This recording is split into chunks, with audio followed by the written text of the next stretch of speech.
Marcus Chen had been alone on Luna Station 7 for 3 years, 4 months, and 16 days. Not that he was counting. Well, maybe he was counting a little bit. The silence had a way of making every day feel both endless and exactly the same. The station floated in the shadow of Earth's moon, a forgotten outpost that had once been humanity's pride.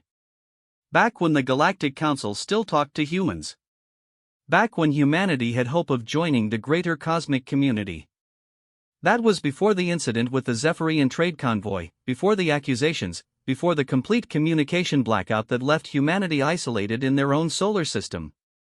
Marcus didn't care much about galactic politics. He cared about machines.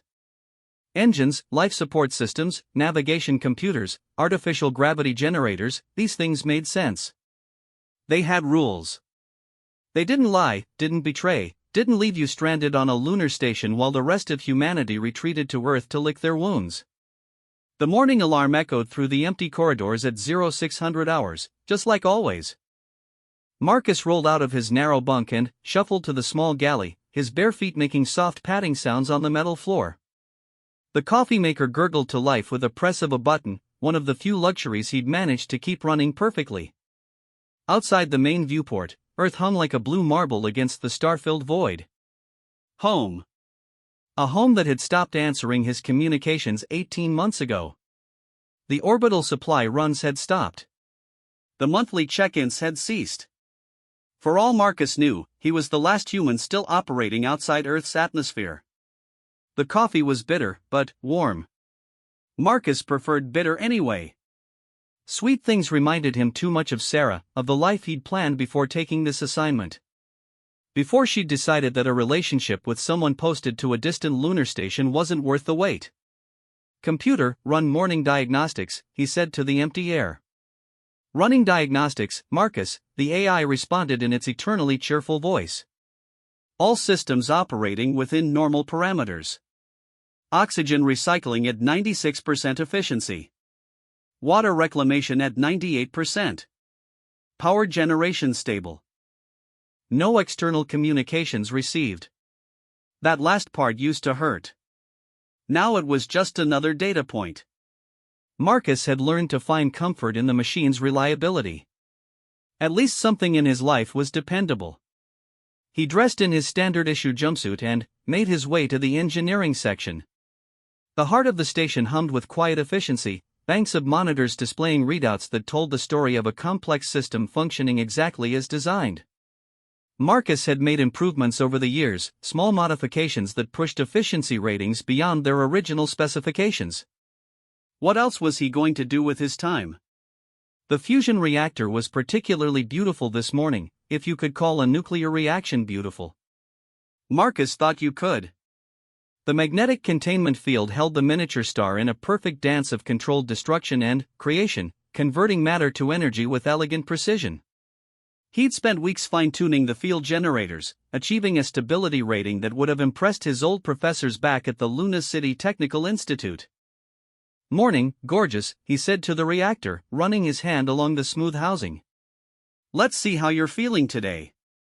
The readings were perfect, as always. Marcus had become very good at his job during the years of solitude.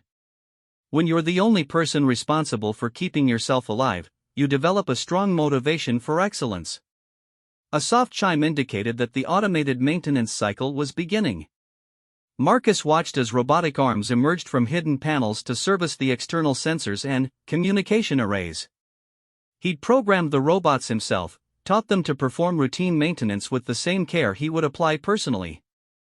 They were good students, never questioning his instructions, never suggesting that maybe he should give up and go home. The morning passed in comfortable routine. Marcus checked atmospheric processors, calibrated gravity generators, updated software patches for systems that would probably never see another human user. It was peaceful work, meditative in its precision. Around noon, he took his lunch to the observation deck. The sandwiches were made from synthesized protein and artificial vegetables grown in the station's small hydroponics bay. They tasted like cardboard, but they contained all the nutrients a human body needed to function. Function was more important than flavor when you were the sole inhabitant of a space station. Earth rotated slowly beyond the transparent aluminum windows. Marcus could see the swirl of clouds over what might have been the Pacific Ocean. Somewhere down there, billions of humans were living their lives, working their jobs, falling in love, raising families. The idea felt as distant as the stars themselves. A flicker of movement caught his eye. Something large was moving against the starfield, too far away to make out clearly. Marcus frowned and reached for the observation deck's telescope controls. Probably just space debris, or maybe an asteroid. The computer would have alerted him if anything was heading toward the station. The telescope's image resolved slowly. What Marcus saw made him drop his sandwich. Ships. 10 of them, moving in loose formation toward the lunar station. But these weren't human vessels. The design was completely alien, organic curves instead of angular human engineering, surfaces that seemed to ripple like living skin rather than solid metal. Each ship was easily 3 times the size of Luna Station 7, shaped vaguely like elongated teardrops with what looked like wings folded against their hulls. Marcus's heart hammered against his ribs. First contact with alien species since the communication blackout. His hands shook as he reached for the communication panel. Computer, are you detecting the approaching vessels? Confirmed. 10 large spacecraft approaching at sublight speed. Estimated arrival time, 4 hours, 37 minutes. Design configuration does not match any known human or previously catalogued alien vessels. Are they broadcasting any signals? Scanning. No active communication attempts detected. However, I am picking up unusual energy signatures from the vessels. The readings are anomalous. That was the closest the computer ever came to expressing uncertainty. Anomalous readings usually meant technology so advanced that human sensors couldn't properly interpret the data. Marcus ran through his options. The station had no weapons systems, it had been built as a research and maintenance facility, not a military outpost. The escape pods could get him back to Earth, but the aliens would reach the station long before he could launch. Besides, where would he go? Earth had made it clear that Luna Station 7 was on its own. He could try to hide, power down all non-essential systems and hope the aliens would pass by without noticing the station. But the fusion reactor's energy signature would be impossible to mask completely.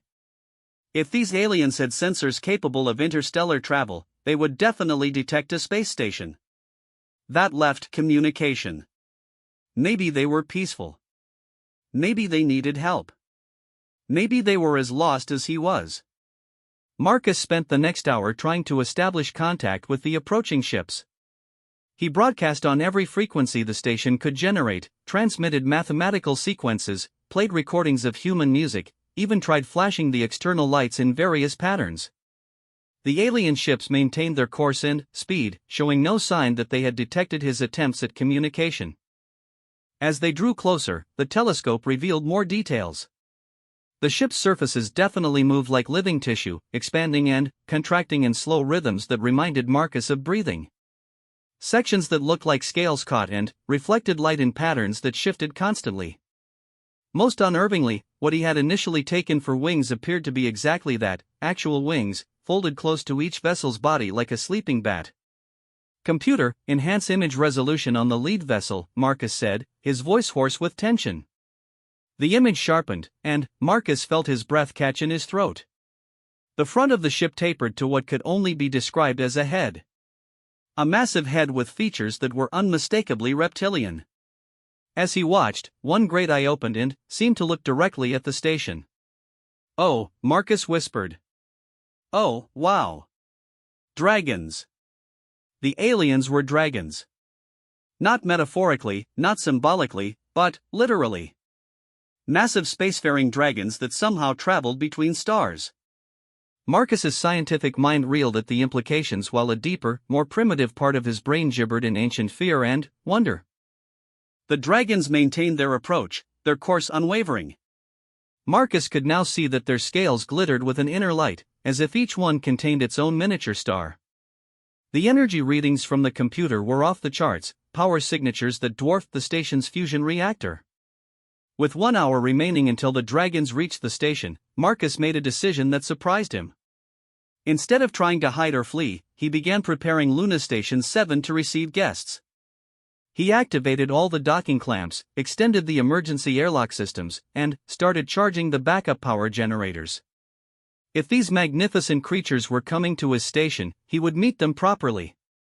The lead dragon reached the station first, its massive form blotting out the stars. Marcus watched through the observation deck windows as the creature positioned itself alongside the main docking port with surprising delicacy. The dragon's head was easily the size of the station's main corridor, its eye large enough for Marcus to see his own reflection in its golden depths. The dragon opened its mouth, revealing teeth like crystal and spears. But, instead of flame or destruction, a soft blue light emerged. The light touched the station's hull and spread across the metal surface like living water. Where the light passed, the hull began to change, developing organic-looking protrusions that matched perfectly with similar structures emerging from the dragon's body. Fascinating, Marcus breathed. They're creating a biological airlock. The process took several minutes. When it was complete, a tunnel of living tissue connected the dragon's mouth to the station's docking port. The tunnel pulsed gently with its own internal light, obviously pressurized and probably filled with breathable atmosphere. The other 9 dragons positioned themselves around the station in a protective formation. Their eyes remained open, scanning the surrounding space with obvious intelligence. Marcus realized they were standing guard, protecting both the station and their companion who had docked. A soft chime indicated that something was requesting access through the main airlock. Marcus hesitated for only a moment before activating the door controls. Whatever was about to happen would probably be the most significant event in human history. He wasn't going to miss it hiding in a supply closet. The inner airlock door cycled open with a soft hiss of equalizing pressure. Marcus stood in the main corridor, his heart pounding so hard he was sure it could be heard throughout the station. What emerged from the organic tunnel made him question everything he thought he knew about reality. It was humanoid, roughly Marcus's height, but clearly not human. The figure wore robes that seemed to be made from the same material as dragon scales, shifting between deep blue and bright gold depending on the angle of view. Its face was elegant and angular, with features that suggested both reptilian and mammalian ancestry. Most striking were its eyes, the same golden color as the dragon's, filled with ancient intelligence.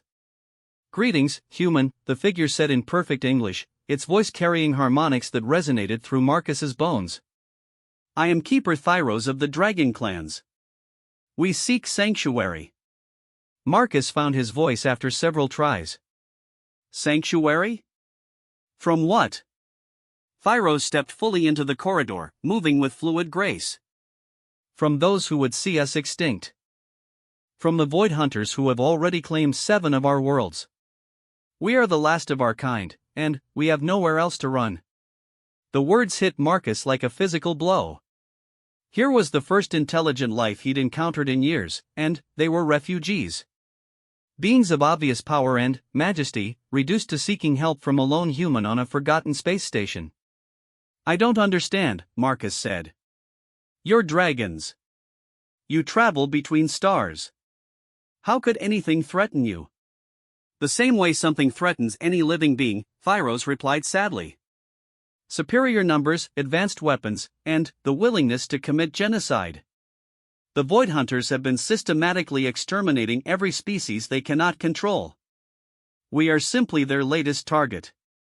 Marcus looked past Thyros toward the organic tunnel that connected to the massive dragon beyond. "Your people, they're the actual dragons?" "We are their keepers, their voices when words are needed. The dragons themselves rarely speak directly to other species. But, yes, the beings you see outside are my clanmates, the last survivors of a civilization that once spanned 17 star systems."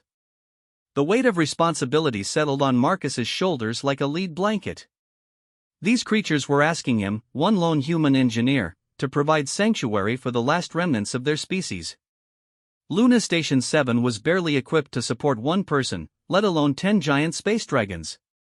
But, looking into Thyros's golden eyes, Marcus knew he couldn't refuse. Maybe it was the years of isolation talking, maybe it was the simple human instinct to help those in need, Or maybe it was the realization that he was about to become part of something much larger than himself. "How long do you need to stay?" he asked. "We do not know," Thyros admitted. "The Void Hunters are relentless. They will search for us across the galaxy if necessary. We had hoped to find refuge among the Galactic Council species, but they turned us away. Too afraid of drawing the Hunters' attention." Marcus almost laughed at the irony. The Galactic Council wouldn't help refugees for fear of retaliation, but a single human on a forgotten station was willing to take the risk. Maybe humanity's isolation from galactic politics had finally become an advantage. "What do you need from me?" Marcus asked. "Simply what you have already provided, a place to rest while we decide our next move. The dragons are weary from months of flight. They need time to recover their strength before we can continue running." Marcus nodded slowly. "Then, you're welcome here. I can't offer much, but Luna Station 7 is yours for as long as you need it." Relief flooded Thyros's features. "You have our eternal gratitude, human. What shall we call our benefactor?" "Marcus. Marcus Chen. And, honestly, the gratitude should be mutual.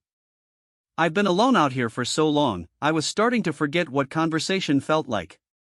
"Alone?" Thyros looked puzzled. "Where are the rest of your people? This station could support hundreds of humans." Marcus felt the familiar ache of abandonment. Humanity's been cut off from galactic civilization for a few years now. Some kind of political mess I never really understood. Most humans retreated to Earth. I stayed here to keep the station running, but... He shrugged. "Nobody comes by anymore." Understanding dawned in Thyros's expression. "Ah. So we are not the only refugees in this place." The observation stunned because it was accurate. Marcus was as much a refugee as the dragons, just hiding it better. Over the next several hours, Marcus worked with Thyros to accommodate the dragon clan as best he could. The massive creatures remained in space around the station, but they projected energy fields that allowed them to rest while maintaining perfect position relative to Luna Station 7. It was like watching 10 living ships become a temporary fleet. Thyros explained that the dragons could survive indefinitely in vacuum, drawing energy from cosmic radiation and solar wind. They didn't need traditional life support, just a safe place to stop running long enough to heal from their journey. Some of the dragons bore scars from encounters with the Void Hunters, marks where their living scales had been burned by energy weapons. "The youngest of our clan is only 300 years old," Thyros said as they watched the dragons settle into their protective formation. "She has never known a time when we were not fleeing for our lives." Marcus tried to imagine being born into a refugee existence that lasted centuries. "How do you keep going? How do you maintain hope?" "The same way your species survived its early years, I imagine. By believing that tomorrow might be better than today. By protecting what matters most."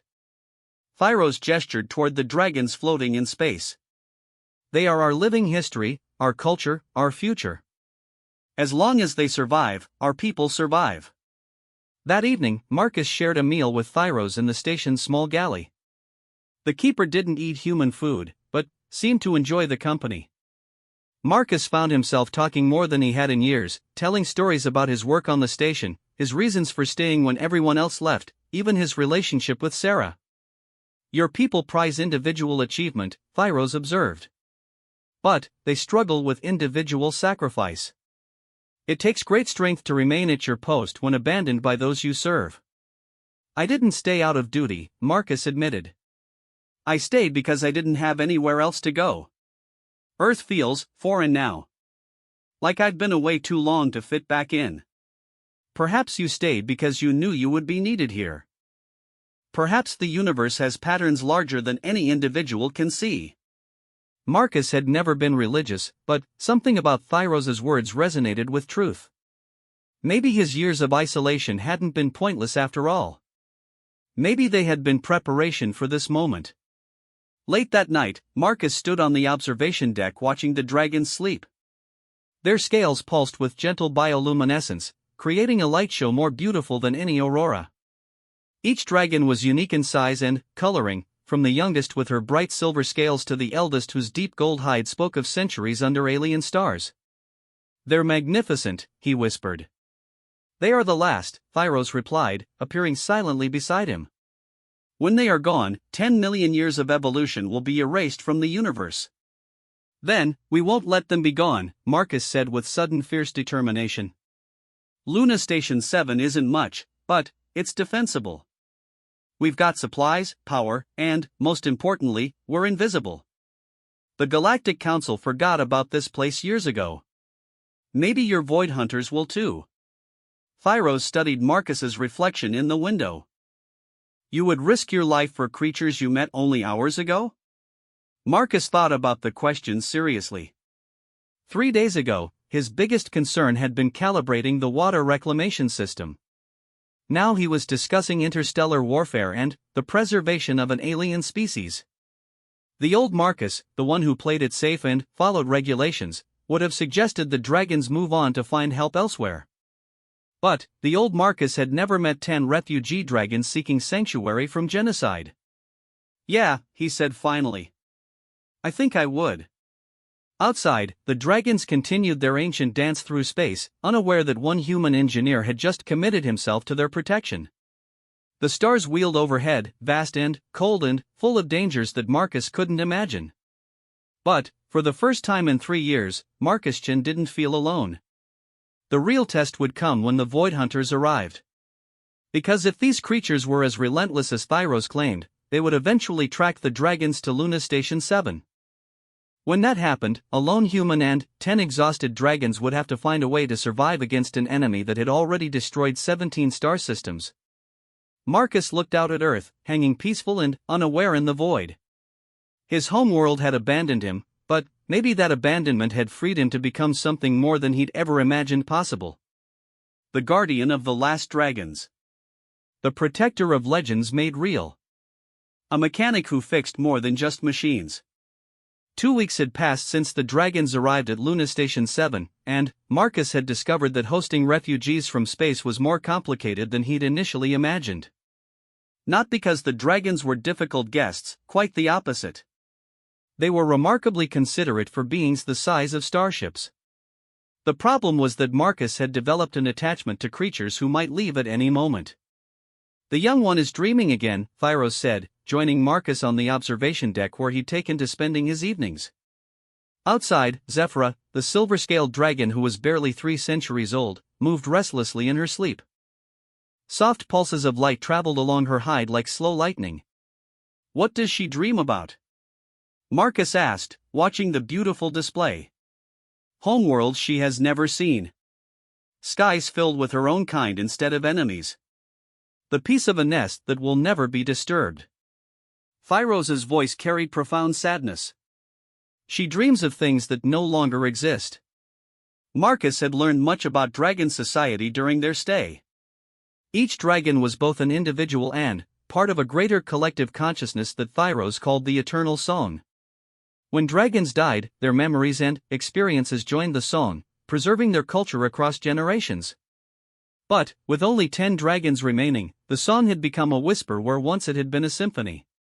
"The eldest, Vrexthar, believes we should move on soon," Thyros continued. "Staying in one place too long makes us predictable. The Void Hunters excel at finding patterns in chaos." "How long do we have?" Marcus asked, though he dreaded the answer. The dragons had brought purpose to his life, a reason to exist beyond simple maintenance routines. The thought of returning to solitude made his chest tight with anticipated loneliness. "Perhaps days. Perhaps hours." Thyros studied Marcus's reflection in the observation window. "You have grown attached to us." It wasn't really a question. Marcus had stopped hiding his emotions weeks ago. "Yeah. I have." "Is that foolish?" "Not foolish. Human. Your species forms bonds quickly and completely. It is both your greatest strength and your most dangerous vulnerability." Marcus was about to respond when the station's alarm system erupted in shrill warnings. Emergency lights bathed the corridor in pulsing red as the computer's voice cut through the chaos. Alert! Alert! Unknown vessels detected approaching at high velocity. Configuration does not match any known species in database. Estimated arrival time, 12 minutes. Marcus and Thyros ran to the command center, where Marcus pulled up the sensor displays. What he saw made his blood freeze. 7 ships were approaching Luna Station 7, moving far faster than anything should be able to travel in normal space. The vessels looked like metallic insects, all sharp angles and predatory curves, bristling with weapon systems that glowed with malevolent energy. Void hunters, Thyros said grimly. They found us. Outside, the dragons were already responding to the threat. Their peaceful formation dissolved as they moved to defensive positions around the station. Scales that had glowed softly now blazed with combat intensity. The eldest dragon, Vrexthar, positioned himself directly between the station and the approaching enemy, his massive form radiating defiance. What can we do? Marcus asked, feeling helpless as he watched the enemy ships close the distance. Very little, I fear. The hunters' ships are purpose-built for genocide. They have been refining their killing methods for millennia. Thyros began activating controls on a device Marcus had never seen before, something that looked like a cross between a communicator and a musical instrument. I must coordinate the dragon's response. Perhaps we can delay them long enough for some of us to escape. No. The word came out harder than Marcus had intended. No running. This is my station, my home. I'm not abandoning it to these things. Thyros paused in his work. Marcus, you do not understand. The Void Hunters do not take prisoners. They do not negotiate. They exist solely to eliminate any species they consider a threat to their vision of galactic order. Then, we fight. With what? Your station has no weapons.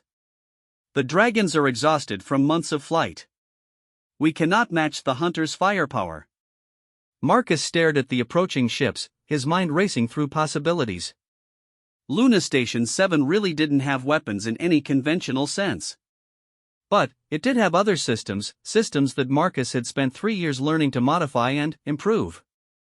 Computer, full structural analysis of the approaching vessels. I want to know everything about their design, their energy signatures, their propulsion systems. Scanning. Analysis will require 4 minutes for completion. We don't have 4 minutes, Thyros said urgently. The hunters will be in weapon range soon. Then, we buy time. Marcus's fingers flew over the control panels, bringing every system on the station to full power. Computer, activate emergency beacon. Broadcast on all frequencies. Marcus, what are you doing? Letting them know exactly who they're dealing with. Marcus grabbed the communication microphone. Attention approaching vessels. This is Luna Station 7, a facility of the United Earth Government. You are entering human space without authorization. State your intentions immediately. The response came faster than Marcus had expected, a voice like grinding metal speaking in perfect English. Human station, you harbor enemies of galactic order. Surrender the dragon creatures immediately and your death will be swift. Counteroffer, Marcus replied, his voice steady despite the terror coursing through his veins. Turn around and leave, and I won't demonstrate why humanity got banned from the Galactic Council in the first place. Silence stretched across the communication channel. Then, incredibly, what sounded like alien laughter. Your species' reputation for violence precedes you, human. But, you are 1 against 7. Your threats are meaningless. Are they? Marcus switched to the station's external speakers, broadcasting to the dragons. Vrexthar, I need you to trust me. When I give the signal, I want all of you to move exactly 100 kilometers away from the station. Can you do that? The great dragon's voice rumbled through the hull itself, a sound felt as much as heard.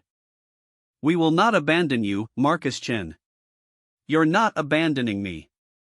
You're getting clear of the blast radius. Thyros grabbed Marcus's arm.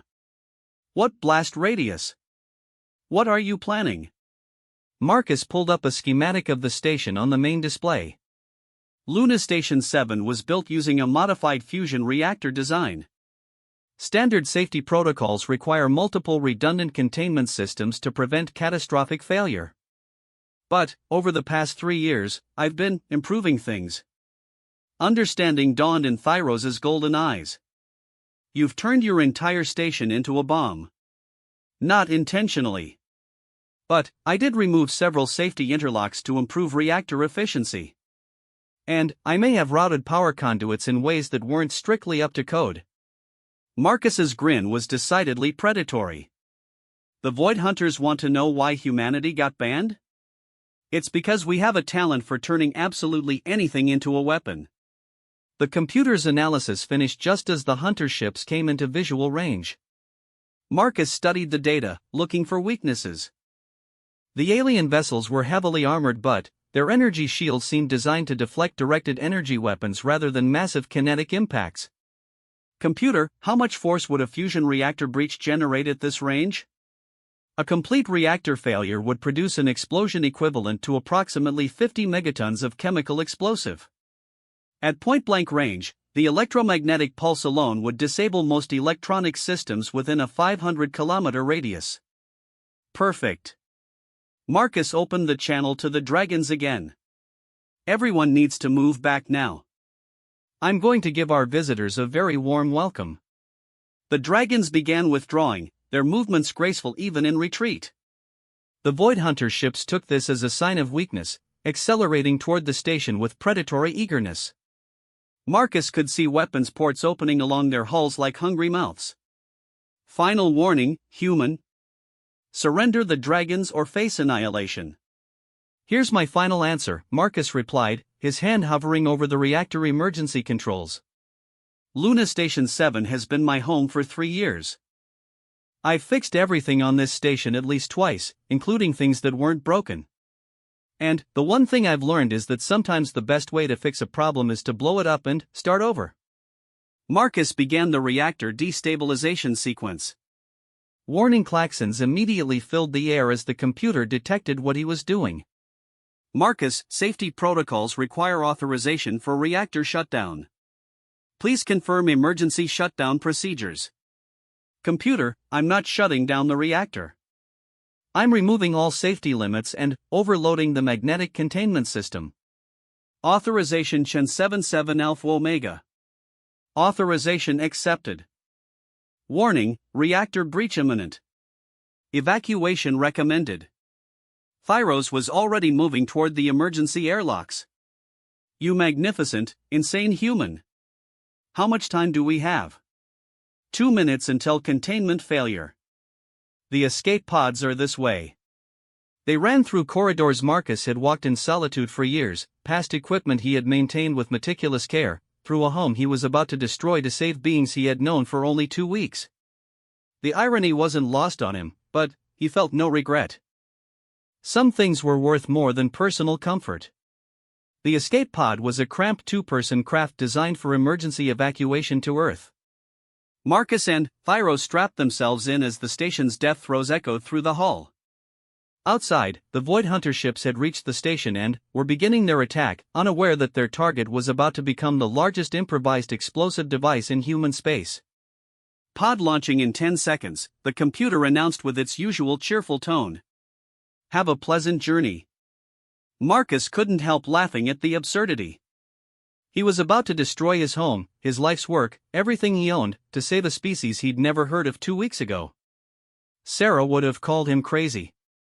His supervisors back on Earth definitely would have called him crazy. But, as the escape pod's engines fired and they shot away from Luna Station 7, Marcus felt more alive than he had in years. The Void Hunter ships were surrounding the station now, their weapons charging for a devastating barrage that would never come. Through the pod's small window, Marcus could see the reactor housing beginning to glow with barely contained nuclear fire. Will this actually work? Thyros asked, his voice tight with tension. Honestly? I have no idea. I've never blown up a space station before. Marcus checked the pod's distance from the station. But humanity didn't get banned from galactic politics by thinking small. The fusion reactor reached critical failure at exactly the moment the lead Void Hunter ship fired its first weapon. The explosion that followed lit up space like a newborn star, a sphere of pure energy expanding outward at significant fraction of light speed. The Hunter ships, caught completely off guard, were vaporized instantly. The electromagnetic pulse that followed fried every piece of electronic equipment within 500 kilometers, including the escape pod's engines. Well, Marcus said as emergency power flickered on and they began drifting in space. That worked better than expected. Through the fading glare of the explosion, 10 shapes moved against the stars. The dragons had survived, their living bodies far more resilient than the machines that had hunted them. Vrexthar approached the crippled escape pod first, his massive form blocking out the stars.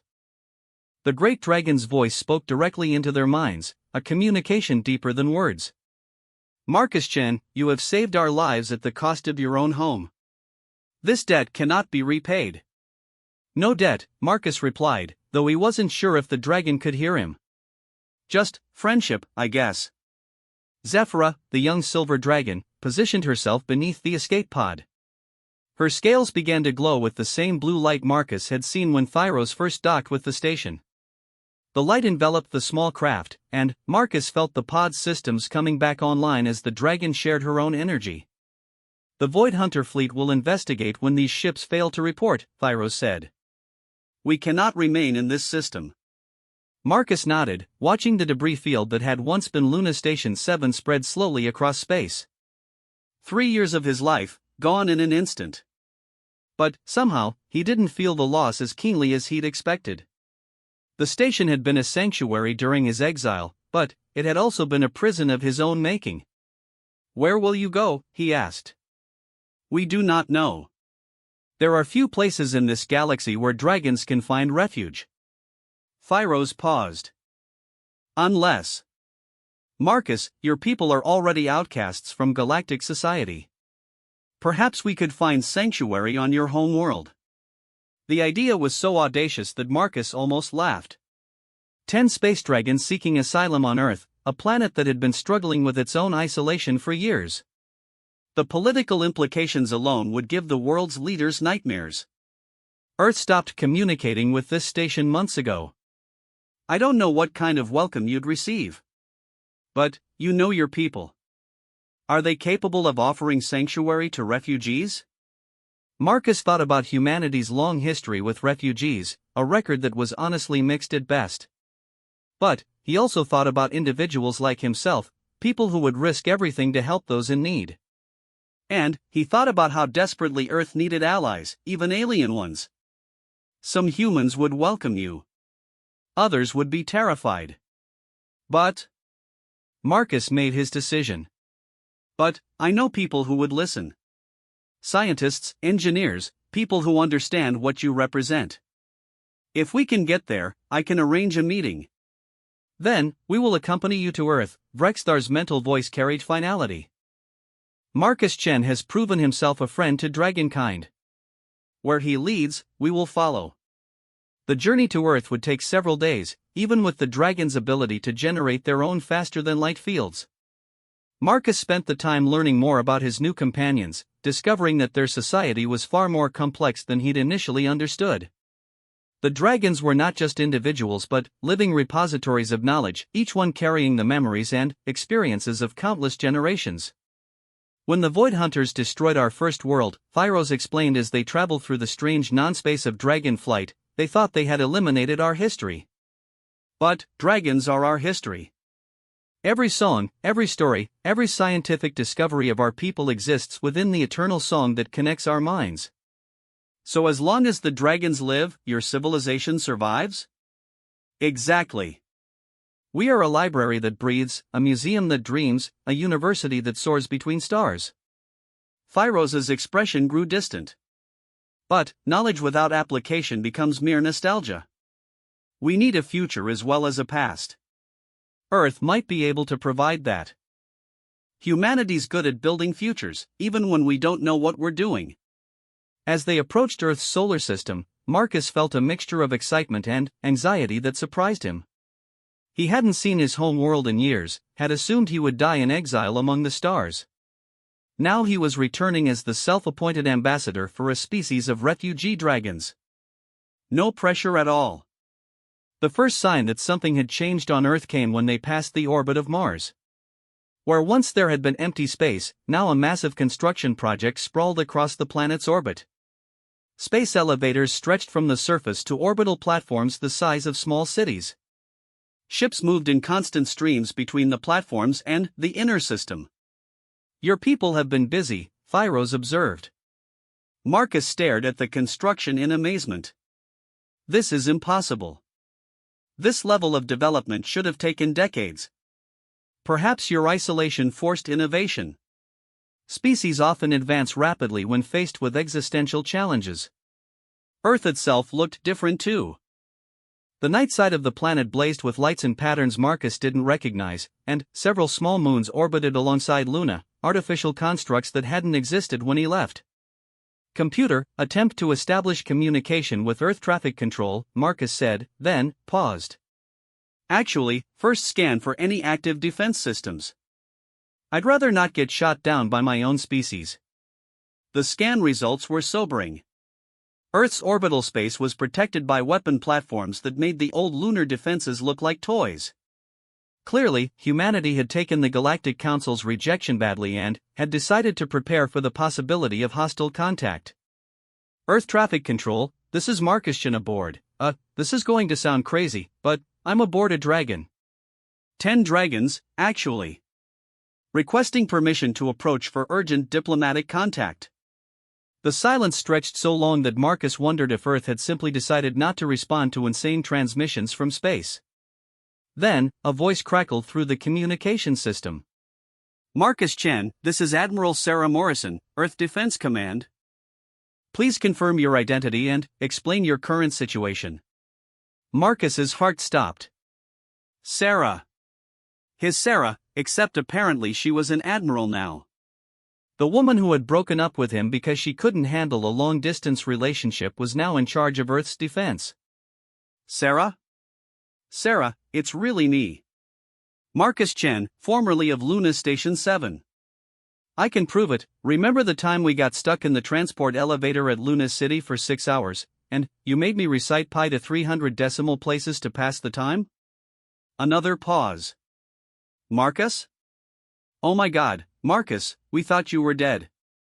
Luna Station 7 went dark months ago. We sent search teams, but..." Long story. "Sarah, I need to speak with whoever's in charge of Earth's government. I'm traveling with refugees from an alien species, and they need sanctuary. Also, there are hostile aliens called Void Hunters who might be heading this way." Marcus, slow down. "Refugees? What refugees? And, did you say you're riding a dragon?" Marcus looked around the organic chamber where he and Thyros sat, surrounded by walls that pulsed gently with life. "Yeah. It's been a weird couple of weeks." The next few hours involved a series of increasingly high-level officials as Marcus's story traveled up Earth's chain of command. Each conversation required him to repeat impossible claims about space dragons and genocidal aliens. But, gradually, a picture emerged of how much Earth had changed during his absence. Humanity's forced isolation had triggered a technological revolution.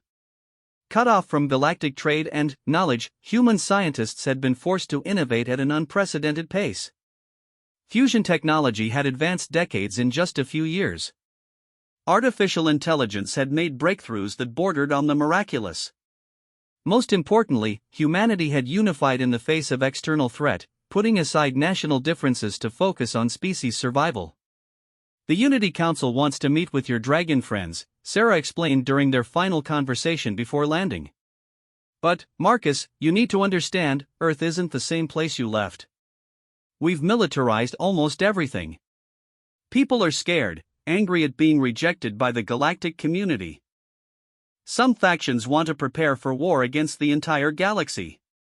The dragons aren't our enemies," Marcus said firmly. "They're refugees, just like I was." "I know. I believe you. But there are others who will see them as either threats or opportunities. Be careful who you trust. As Earth grew larger in the viewports, Marcus reflected on how much his life had changed. 2 weeks ago, he'd been a forgotten mechanic on a distant station. Now he was potentially the key to humanity's first successful diplomatic contact with an alien species since the communication blackout. The dragons were taking a massive risk by coming here. If Earth's new government decided to treat them as threats rather than refugees, the last survivors of their species could be destroyed. But they were trusting Marcus to guide them safely, just as he had trusted them enough to destroy his home to save their lives. The escort ships that met them at Earth's outer defense perimeter were sleek, advanced designs that made the old Earth fleet look primitive by comparison. But the dragons flew among them peacefully, their massive forms dwarfing the human vessels like whales swimming alongside dolphins. As they approached the planet where Marcus had been born, where humanity was building its new future in isolation, he wondered if he was bringing salvation or disaster to both species. Either way, there was no turning back now. The Unity Council chamber in Geneva had been designed to impress, but Marcus doubted its architects had ever imagined it would host dragons. The massive space, carved from the living rock beneath the Swiss mountains, could accommodate several hundred human delegates. It felt cramped with just one dragon present. Zephyra, the youngest of the dragon clan, had volunteered to represent her people in the initial negotiations. Even folded into the most compact position possible, her silver scales caught and reflected the chamber's lights like a living constellation. The human delegates sat in a semicircle facing her, their faces ranging from wonder to barely concealed terror. Marcus stood between the two groups, feeling the weight of two civilizations on his shoulders. 3 days of preliminary talks had established basic communication protocols and confirmed that the dragons' intentions were peaceful. But the real negotiations were just beginning. The question before this council, announced Director Chenwei, the Unity Council's chairman, is whether humanity can afford to offer sanctuary to these beings. We must consider not only the immediate implications but the long-term consequences for our species. Marcus noticed the irony that he shared a surname with the chairman. Chen was a common enough name, but it felt like another sign that his path had led him here for a reason. Secretary of Defense Harrison, a stern woman with silver hair, leaned forward in her seat. According to Mr. Chen's account, these void hunters have already destroyed 17 star systems.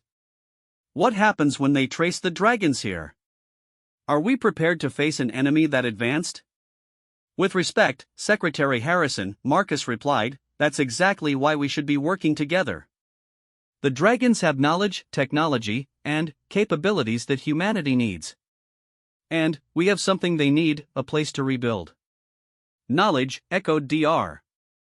Elizabeth Santos, the head of Earth's Science Council. Mr. Chen, you've mentioned that the dragons carry their entire civilization's history in some form of collective memory. Could you elaborate on what that might include? Thyros, who had been standing silently beside Zephyra, stepped forward. His humanoid form looked small next to the great dragon, but his presence filled the chamber as effectively as any giant. The Eternal Song contains over 10 million years of accumulated knowledge, he said, his harmonious voice carrying to every corner of the chamber. Scientific discoveries, technological innovations, artistic achievements, historical records. We are, as Marcus said, a living library. 10 million years, Dr. Santos whispered. The advances in physics alone could revolutionize human technology, Director Chen finished. But what would you want in return? Sanctuary cannot be free, especially when it potentially puts our entire species at risk. Zephyra spoke for the first time, her mental voice touching every mind in the chamber. The effect was startling. Several delegates gasped as they heard her thoughts directly, without the barrier of language. We ask only for what you have already given Marcus Chen, acceptance, purpose, and the chance to contribute to something larger than ourselves. In return, we offer not just knowledge, but partnership. The Void Hunters are not just our enemy. They will come for humanity eventually, whether you shelter us or not. Why? Asked Admiral Morrison, Sarah, though she hadn't spoken to Marcus personally since his arrival on Earth. Why would these hunters target humanity? We're barely a spacefaring species. Because you exist, Thyros replied grimly. The Void Hunter's ultimate goal is the creation of what they call the perfect silence, a galaxy cleansed of all independent thought, all creative potential. They begin with the most advanced species, but they eventually eliminate all others. Humans have already proven your creativity and adaptability. You will not be ignored forever. Marcus saw the impact of those words on the assembled delegates. Earth's leaders had spent years building defenses against the Galactic Council, preparing for possible retaliation for humanity's supposed crimes. They hadn't considered the possibility of a threat that made the Council look benevolent by comparison. You're saying we're already marked for extinction? Director Chen's voice was carefully controlled. Eventually, yes. But not immediately. The hunters focused their efforts systematically, eliminating the greatest threats first. Dragon civilization was ancient and powerful, making us a priority target. Humanity is still young, still growing. You have time to prepare if you use it wisely. And you can help us prepare? Secretary Harrison's tone was skeptical but interested. Zephyrus' scale shifted to deeper silver, a sign Marcus had learned indicated strong emotion. We have fought the hunters for 3 centuries. We know their tactics, their technology, their weaknesses. More importantly, we know how civilizations can work together to resist them. Resist? Dr. Santos leaned forward eagerly. You mean other species have successfully fought back? The dragon clans were not the first people to face the hunters, Thyros explained. We learn much from the crystalline communes, the singing forests, the deep thinkers of the Outer Rim. All extinct now, but their final contributions live on in the eternal song. Marcus felt a chill as he realized the magnitude of what Thyros was describing.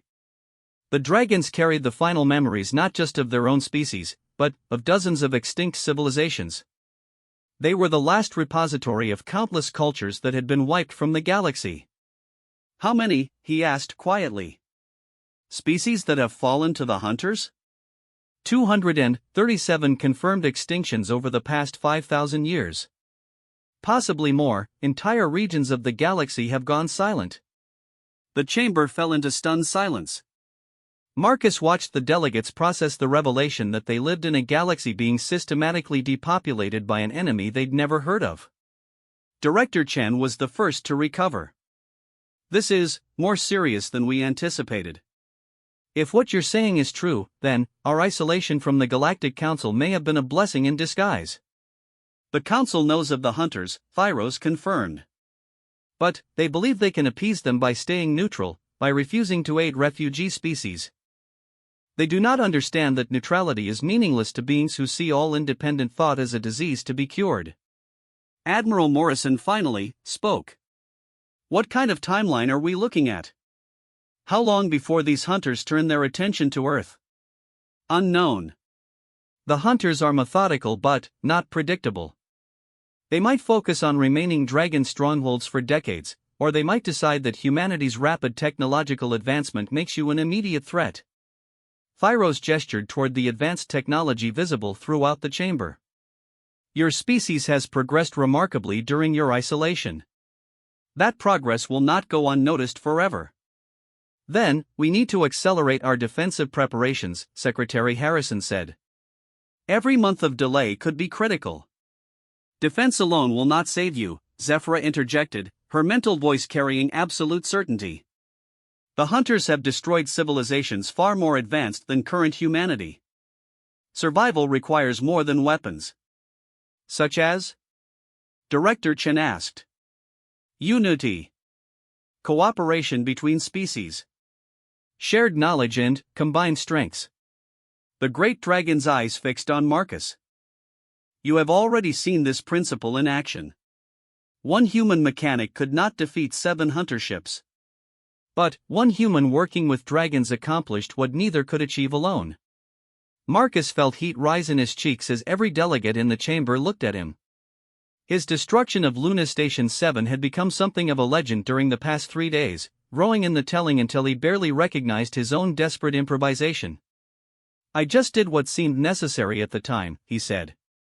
Anyone would have done the same thing. No, Thyros corrected gently. Most beings, faced with impossible odds, choose flight or surrender. You chose to turn yourself into a weapon to protect others.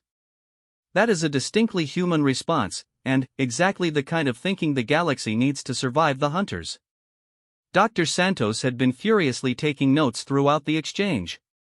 The technological knowledge you possess, is it compatible with human science? Can we actually use it? Much of it, yes. Dragon science and human science follow different paths but share fundamental principles. Your mathematics are particularly elegant, we have much to learn from each other. Zephyrus' scales brightened slightly. But knowledge transfer will take time. Years, possibly decades to fully integrate our sciences. Time we might not have, Admiral Morrison observed. Which is why we propose something more immediate, Thyros said. A military alliance. Dragon combat experience combined with human innovation and adaptability. Together, we might be able to do more than simply survive the hunter's attention. You're talking about going on the offensive? Director Chen's eyebrows rose. Fighting back against an enemy that's destroyed 237 civilizations? The alternative is waiting to be destroyed separately, Zephyra replied. Alone, both our species face extinction. Together, we have a chance to break the pattern. Marcus watched the debate that followed with fascination. The human delegates were clearly torn between caution and opportunity. The dragons offered incredible advantages, technology, knowledge, powerful allies, but accepting their partnership meant accepting responsibility for a war that spanned the galaxy. There's another factor to consider, Marcus said during a brief pause in the discussion. The dragons aren't just refugees anymore.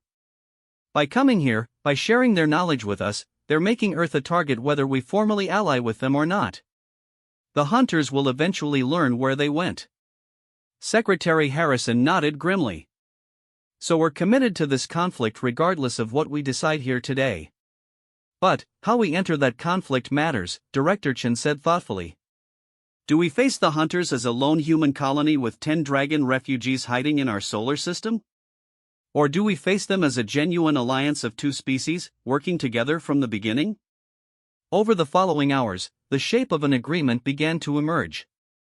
Humanity would offer permanent sanctuary to the Dragon Clan, establishing a protected reserve in the outer solar system where they could rest and recover their strength.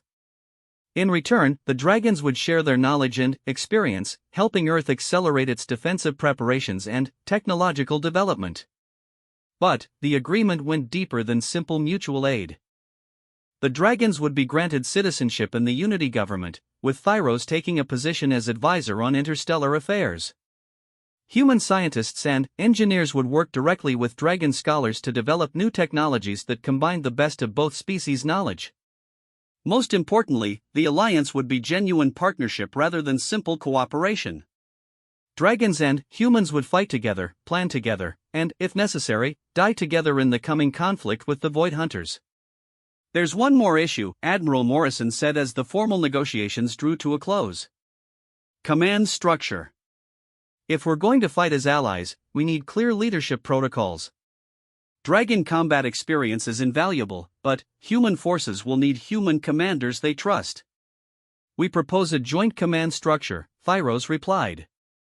Human tactical commanders working with dragon strategic advisors. Each species contributes what they do best. And Marcus Chen serves as liaison between the two command structures, Director Chen added. His experience with both species makes him invaluable in that role. Marcus felt his stomach drop. Wait, what? I'm just a mechanic. I don't know anything about military command or interstellar diplomacy. You know the dragons, Admiral Morrison said. You understand their capabilities, their culture, their way of thinking. More importantly, they trust you. That trust might be the foundation this alliance needs to succeed. But, I never asked for that kind of responsibility. None of us asked for any of this, Director Chen interrupted. The universe has placed us in an impossible situation, and we must adapt or perish. You've already proven you can make the hard choices when necessary. Marcus looked around the chamber, seeing expectation in every human face and something like hope in Zephyr's great golden eyes. 3 weeks ago, he'd been a forgotten mechanic on a distant station. Now he was being asked to help coordinate humanity's survival against an enemy that had already conquered most of the galaxy. "If I accept this position, I want guarantees," he said finally. "The dragons aren't weapons to be used and discarded. They're partners, equals in this alliance. Any strategy that treats them as expendable is unacceptable." "Agreed," Director Chen said immediately. "This alliance succeeds or fails as a genuine partnership." The formal signing ceremony took place the following day in the same chamber. Representatives from every major human government signed the Terran Dragon Alliance Accords, establishing the first interstellar treaty in human history. The dragons expressed their agreement through the eternal song, a harmony of mental voices that filled the minds of every human present with music unlike anything they'd ever experienced. Marcus signed as Special Liaison for Interspecies Cooperation, a title that felt absurdly grandiose for someone whose main qualification was that he'd once shared coffee with a dragon keeper. But, as he wrote his name on the document that bound two species together in common cause, he felt a sense of rightness that had been missing from his life for years. After the ceremony, he found himself alone with Sarah for the first time since his return to Earth. They stood on the observation deck of the Unity Complex, looking out over Lake Geneva and the mountains beyond. "So," she said quietly, "Admiral Morrison and Special Liaison Chen. That happened." "Yeah. That happened." Marcus studied her profile, noting the new lines around her eyes, the silver threading through her dark hair. "You've done well for yourself. Admiral at 35. Emergency promotions tend to happen when your entire species is preparing for war." Sarah turned to face him. "Marcus, I owe you an apology. The way things ended between us was 3 years ago. A lot has changed since then. Has it? Have we changed, or have we just found better ways to avoid dealing with our problems?" Marcus considered the question. The man who had left Earth years ago might have jumped at the chance to revive his relationship with Sarah. But that man had never watched stars die in dragon eyes, never committed his life to protecting beings most humans couldn't even imagine. "I think I've learned that some problems can't be avoided," he said finally. "Sometimes you have to face them head-on, even when the smart play is to run. Like blowing up your space station to save 10 dragons you'd known for 2 weeks? Something like that." They stood in comfortable silence for a while, watching the sun set over the lake. In the distance, Marcus could see construction lights marking the locations where new defensive installations were being built. Humanity was adapting to its new reality with typical efficiency, but he wondered if they truly understood what they were preparing for. "Do you think we can do it?" Sarah asked. "Win this war, I mean. Beat an enemy that's been unstoppable for 5,000 years? Marcus thought about Zephyr's dreams of peace, about Thyros's quiet determination to preserve his people's knowledge, about the ancient sadness in Vrexthar's eyes when he spoke of lost homeworlds. He thought about humanity's talent for turning anything into a weapon, about the innovations born from years of forced isolation, about the stubborn refusal to accept defeat that had driven his own species to the stars. "I don't know if we can win," he said honestly. "But I know we're going to try. And sometimes that's enough." Above them, invisible against the darkening sky, 10 dragons maintained their vigil over Earth. They had found sanctuary among the star's newest children, a species young enough to still believe that impossible odds could be overcome through cleverness, determination, and sheer bloody-minded stubbornness. The Void Hunters had never faced an enemy quite like humanity. Marcus suspected they were in for some very unpleasant surprises. In the months that followed, Earth transformed itself into something unprecedented in galactic history, a fortress world designed not just for defense, but for striking back at an enemy that had terrorized the galaxy for millennia. Dragon knowledge merged with human innovation to create technologies that neither species could have developed alone. The first joint patrol ships rolled out of Earth's orbital shipyard 6 months after the alliance was signed. They were beautiful, deadly vessels that combined dragon biotechnology with human engineering, capable of faster-than-light travel and equipped with weapons that could challenge hunter ships on equal terms. Marcus found himself busier than he'd ever been, coordinating between human military commanders and dragon tactical advisors, translating concepts between species that thought in fundamentally different ways. It was exhausting, rewarding work that felt more important than anything he'd ever done. The first Void Hunter scout ships arrived in Earth's solar system 8 months after the Dragon's arrival. They found a reception committee of 20 joint patrol ships and 10 very angry dragons, supported by defense platforms that turned the entire solar system into a trap. The battle lasted 6 minutes. When it was over, 3 hunter ships had been destroyed and 1 captured intact, the first time in recorded history that hunter technology had been acquired by their enemies. The analysis of the captured ship revealed weaknesses in hunter design that no single species had ever been able to exploit. But, the combination of dragon experience and human tactical flexibility had found gaps in defenses that had seemed impenetrable. "This is just the beginning," Thyros told Marcus as they reviewed the battle reports. "The hunters will respond to this defeat with overwhelming force. They cannot allow the idea of successful resistance to spread." "Then, we'd better be ready for them," Marcus replied. "How long do we have?" "Months, perhaps a year. They will want to study our tactics, develop counters to our strategies." The Dragon Keeper's expression was grim but determined. "But they will come. And, when they do, the fate of both our species will be decided." Marcus nodded, looking out at the orbital shipyards where new vessels were taking shape daily. Human workers labored alongside dragon advisors, building a fleet that represented the hopes and dreams of 2 very different civilizations. The lonely mechanic who had once maintained a forgotten space station was gone, replaced by a man who helped coordinate the defense of an entire star system. But, the core principle remained the same: when something was broken, you fixed it. And, if you couldn't fix it, sometimes you had to tear it down and build something better. The Void Hunters had broken the galaxy's peace. Marcus Chan and his allies were going to fix that problem, one way or another.